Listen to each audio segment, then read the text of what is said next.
Maria, Bulacan. Maraming salamat po sa pagbisita dito sa amin sa Radyo Kapitolyo. Magandang umaga po sa inyo mga kalalawigang Bulakenyo. Mula sa tanggapan ng kasaysayan, sining, kultura at turismo, ako po si Richie Navarro Kinay. Kayo po ay nakikinig sa programang Kwentong Pihakto sa radyo tuwing Huwebes, simula alas 11 hanggang alas 12 ng tanghali, dito lamang sa nag-iisang Radyo Kapitolyo, Boses ng Bulakenyo. Time check, ganap na pong alas 11:15 ng umaga. Ang oras ay hatid sa inyo ng pamahalaang panlalawigan ng Bulacan. Binabati po natin ang ating butihing gobernador, Daniel R. Fernando, Vice Governor Alex Castro, ang pinuno ng aming tanggapan sa Pihakto, Doc. Eli S. de la Cruz, ang aming mga division heads. Unahin ko na po ang aming division, Ginang May Arlene D.G. Torres, Sir Limuel Jan Lubiderio, at Sir Patrick Serapio, at sa lahat ng bumubuo ng pamilyang Pihakto. At syempre, kunin ko na din po ang oportunidad. Babatiin ko na rin po ang aking na-miss na pamilya, ang Pipaw family, sa pangunguna ni Boss Katrina Ann S. Bernardo Balingit, kila Ma'am Krisa, Ma'am Penny, at sa mga iba ko pa pong kasama dito. Joy Me Kim, hello! Ayan po. So, para po sa mga naging kaganapan ng nagdaang buwan sa aming dibisyon sa History and Heritage. Pebrero 3, ginunita po natin ang ika-77 anibersaryo ng kapanganakan ni God Blas Fajardo Ople, mamamahayag, bayaning Bulakenyo ng ikalawang digmaang pandaigdig, guro, manunulat, lingkod bayan at ama ng overseas employment. Nagsagawa po tayo ng pagdiriwang sa kanyang kaarawan at pag-aalay ng bulaklak sa kanyang bantayog sa harap ng gusaling ipinangalan sa kanya na siyang sentro ng kabataan, kaalaman at hanap buhay ng pamahalaang panlalawigan ng Bulacan. Para naman po sa ating research hub, ay patuloy pa din po ang pagbubukas ng mga research hub sa iba't ibang paaralang pang-elementarya at sekundarya dito sa ating lalawigan ng Bulacan. Gayon din po ang pag-aalis ng tabing ng Siniliksik Bulacan Heritage Marker sa parokya ng Santiago Apostol Pombong Bulacan na ginanap po noong ika-16 ng Pebrero. At ito po ay magpapatuloy pa sa ibang mga makasaysayang lugar dito sa ating lalawigan ng Bulacan. Abangan po ninyo sa Bulacan History and Heritage Facebook page ang iba pang panandang pamanang ilalagay sa iba't ibang pamanang istruktura sa ating lalawigan. Para naman po sa Lakbay Museo, nagsimula na po ang Lakbay Museo noon pa pong nakaraang taon. Sinimulan po ito noong November 25 at magpapatuloy pa po ito hanggang sa susunod na buwan. Yan po ay magmumula sa DepEd ng Bulacan. Yan, so every weekends po yan ay ginaganap dito sa atin sa HIAS. Yan. So para naman po sa ating pamanapas, tuloy-tuloy pa rin po ang ating pamamahagi ng pamanapas. Yan, na sinimulan nga po noong December 1, 2023, at dinagsa po tayo ng maraming kalalawigan natin dito sa Bulacan sa pamamagitan po ng ating Heritage Pamana Passport sa lalawigan ng Bulacan. Sa Heritage Passport po ay makikita natin ang 20 heritage sites sa lalawigan ng Bulacan na pwede nating pasyalan. Sa pagpunta po sa ating mga sites, pwede po tayong magpatatak ng stamp mula sa ating Pamana Passport. Pero hindi lamang po pagpasyal. Siyempre may pagkain din sa ating paglalakbay. May mga partner establishment po tayo, nakapartner dito sa ating Pamana Pass. Yan, sa isang particular site po, kapag po napuntahan nyo po at natatakan po yung inyong passport, meron po tayong freebie na makakuha ng mga discount sa ating mga partner establishment. Yan. So, maaari pong i-claim ang ating Pamana Pass sa HIAS ng Bulacan Cultural Center, lungsod ng Malolos, Bulacan. Lunes hanggang Biyernes po, mula alas 9 ng umaga hanggang ika-4 ng hapon. Pero minsan din po nag-extend kami kahit po hanggang alas 5 ng hapon. Yan. Inaanyayahan po ang mga guro, tourism students, architecture students, heritage advocates, at history majors na kumuha na ng kanilang pamana-pass. Yan. So para po sa mga listahan ng mga participating establishment na magbibigay ng freebies at discount sa ating pasyal, bibisitahin nyo lamang po sana ang ating Facebook page ng Bulacan History and Heritage. So nandun po yun. Nakatutuwa po talaga na magkaroon ito lalo na sa mga taong mahilig sa historical place dahil hindi lamang masisiyahan kang bisitahin ang iba't ibang historical places sa ating bayan, kundi atin din pong ma-enjoy ang iba't ibang freebie na naghihintay sa inyo. Kaya talagang napakasayang mamasyal sa lalawigan ng Bulacan. Narito po ang mga historical na lugar na kasama sa Pamana Pass. Yan po. Ang simbahan ng San Rafael, lumang munisipyo ng Baliwag, simbahan ng Baliwag, simbahan ng Plaridel, simboryo ng Kingwa, eskwelahan Gabaldo ng Pulilan, simbahan ng Kalumpit, hiyas ng Bulacan Cultural Center, simbahan ng Baraswain, Casa Real de Malolos, Katedral de Malolos, Aguas Potables de Malolos, tahanan ni Alberta Utangkoy, tahanan ni Dr. Luis Utangkoy Santos, Himpilang Daang Bakal ng Giginto, simbahan ng Bulacan, tahanang Angka ng Constantino, Himpilang Daang Bakal ng Maykawayan, at simbahan ng Maykawayan. Yan.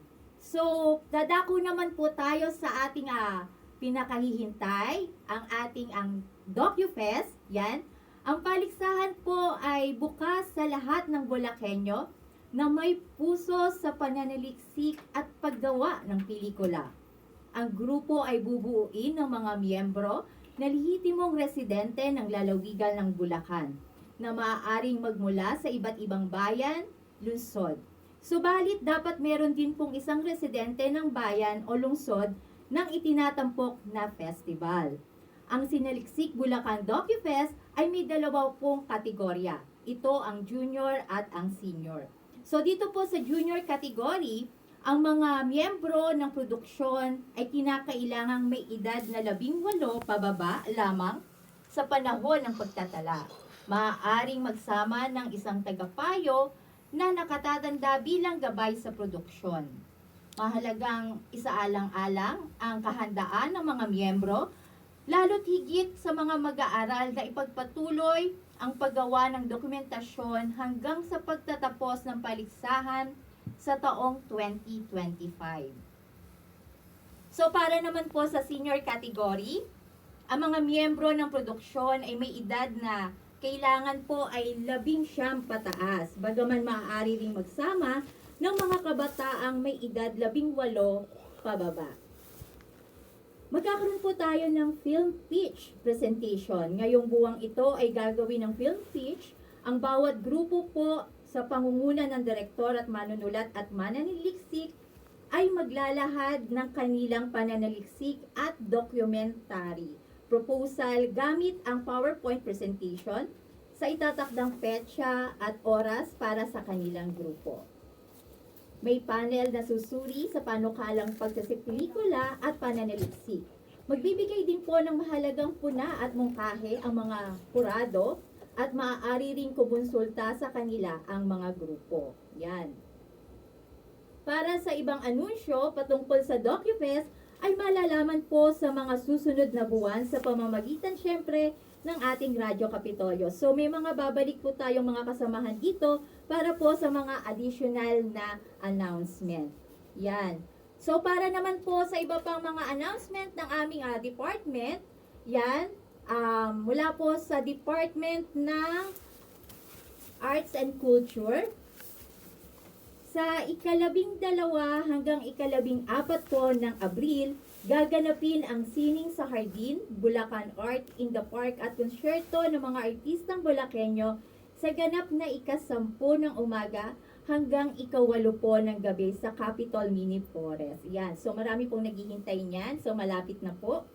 Ikatlong taon na po itong isinasagawa. Maaaring bumili ng mga likhang sining ng mga lokal na artist mula sa ating lalawigan.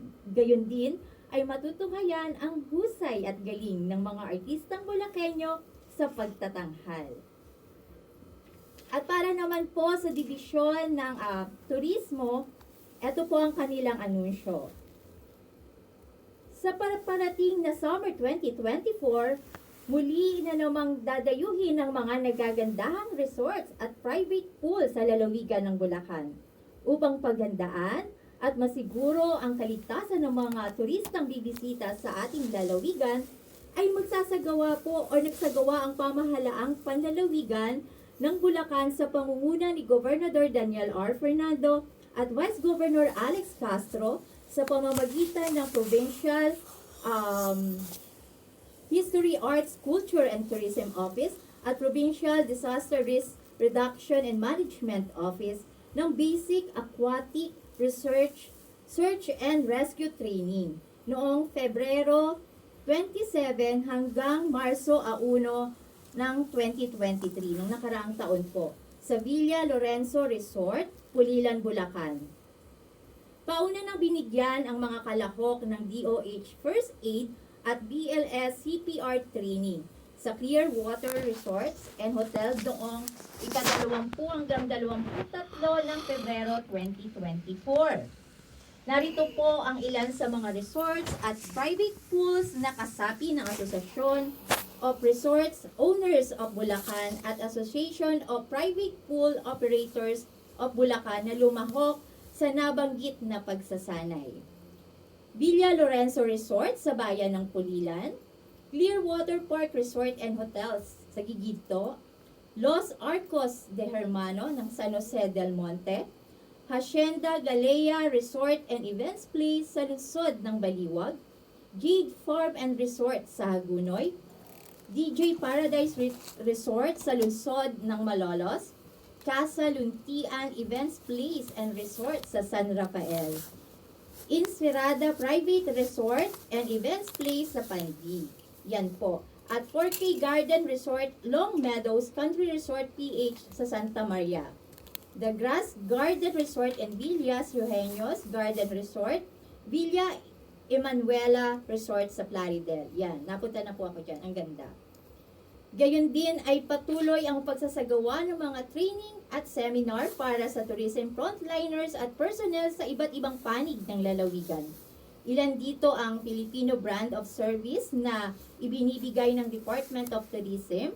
Yan, nakadalo rin po tayo dyan. Nabigyan tayo ng pagkakataon. Thank you po sa division ng tourism. Sa darating na March 14 to 15 naman ay magsasagawa po ang DOT Region 3 kasama ang tanggapan ng PIHACTO ng Gender Sensitivity Training para sa mga City and Municipal Tourism Officers sa lalawigan ng Bulacan. Yan. Ilan lamang ito sa mga hakbangin ng pamahalaan upang mapanatili ang kaligtasan habang nag-e-enjoy ang mga bisita sa iba't ibang mga atraksyon at lugar sa lalawigan ng Bulacan. Tunay na ang Bulacan ay babalik-balikan. Yan. So, ngayon naman po ay yan. Akin pong ipinapakilala ang ating bisita para sa araw na to. Yan po. Siya po ay Tubong Balagtas, Bulacan, na laging kaagapay ng aming dibisyon. Yan, napakasipag po niyan talaga. Sa mga gawaing pang-historical. Talagang maaasahan at laging kaagapay po ng aming dibisyon yan. Katunayan ay 2 docu-film na po ang kanyang nasalihan sa Siniliksik Docu-Fest, ang Duhawis at Kunan, at kitang-kita ang kanyang dedikasyon sa mga ganitong gawain. Akin po ang karangalan na ipakilala sa inyo ngayong umaga ang ating bisita, Binibining Sheila Gatchalian. Ma'am Ella, bati po kayo. Mabuhay po sa lahat ng mga taga Malolos, Bulacan, sa buong Bulacan po, at saka po sa aking bayan ng Balagtas, Bulacan po. Ayan. So, Ma'am Sheila, so magkukwentuhan lang tayo ngayon. Ang Yes, gaganda po ng mga manika na Opo. dala-dala nyo po dito, no? So, hindi ko po ito first time na nakita kasi madalas ko po talaga tong makita dahil sa mga museum, yan, Opo. talaga pong iimbitahan kayo, di po Opo. ba? So, pero simulan po natin sa sa pagsali ninyo dito sa at suporta sa ating DocuFest, no? Na Opo. taon-taon po natin yung ginagawa. So, Opo. meron na po kayong mga nasalihan like yung ating duhawis at yung ating punan. Yan, Opo. di ba? So, magkwento nga po kayo, ano po yung mga naging participation nyo po dito kasama po yung mga manika na Opo. ito? Anong yung pong sa Duhawis po, ako po ay isang taong bayan at saka taglit po, extra po na taga-damit ng mga tao. Kasi po, busy po yung direktor, kaya po ako po ang taga-damit, doon naman po sa mga tao, sa mga babae side. Kasi po yung mga lalaki po, nakadamit na po sila, ready na po sila ng mga Hapon na warriors po. Ganun po. Tapos sa Ano po ba to behind the scene